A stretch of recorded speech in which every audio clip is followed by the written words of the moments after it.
আজকের এই ভিডিওতে আমরা দেখব যে ফেসবুকের যে লাইট মোড সেটাকে কিভাবে চালু করতে হয়। তো সেজন্য আমরা থ্রি ডটের এখানে ক্লিক করব। এখানে ক্লিক করার পর ঠিক আমাদের সামনে এভাবে আসবে। তো আমরা এখানে একটা সেটিংসের একটা অপশন দেখতে পাচ্ছি, আইকন। জাস্ট এখানে আমরা একটা ক্লিক করব। এখানে ক্লিক করার পরে একবার নিচের দিকে চলে আসবো। আমরা এখানে দেখতে পাচ্ছি যে ডার্ক মোড, এই ডার্ক মোডের উপরে একটা ক্লিক করে দেব।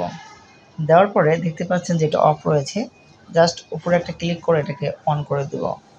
তো ডার্ক মোড হয়ে গেল। তো এখন কিন্তু ডার্ক মোডে রয়েছি। তো পুনরায় আবার এটাকে বন্ধ করার জন্য আমাদেরকে আবারও থ্রি ডট লাইনে এখানে ক্লিক করতে হবে। করার পরে এই গিয়ার আইকনে এখানে ক্লিক করতে হবে সেটিংয়ের মধ্যে। এরপর একবার নিচে কিন্তু আমরা এটাকে পেয়ে যাব ডার্ক মোড। জাস্ট এখানে একটা ক্লিক করব, করার পর এখান থেকে এটা অফ করে দেব।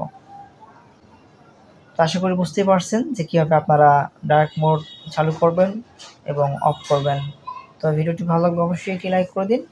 আপনার কোনো মতামত থাকলে কমেন্ট করে আমাদেরকে জানিয়ে দিন। নতুন কিছু শেখার জন্য অবশ্যই চ্যানেলটিকে সাবস্ক্রাইব করে আমাদের সাথে থাকুন। আল্লাহ হাফেজ।